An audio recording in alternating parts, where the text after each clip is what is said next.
అన్న నోట్ బుక్లు ఉన్నాయా? ఉన్నాయన్నా. ఒక నోట్స్ ఇయ్యనా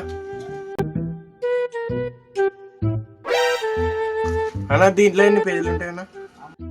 దాంట్లో అన్న 100 పేజీలు ఉంటాయన్న. దాంట్లో 1 2 3 4 47 46 47 48 49 50 అన్న 50 పేజీలే ఉన్నాయి కదన్నా. దీన్ని ఇట్లా కాదన్నా ఎంచాల్సింది. నేను ఎంచుతా దగ్గరికి.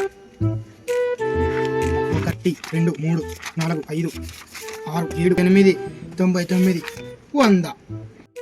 అట్లా ఎంచాలా అన్న? సరేలే. ఎంత అన్న? ఆ నోట్స్ 40 రూపాయలు. ఏమన్నా 20 రూపాయలు ఇచ్చినావు?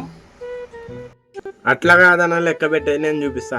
ఈ మేరకి 20, ఈ మేరకి 20, మొత్తం 40 అన్న. తీసుకో.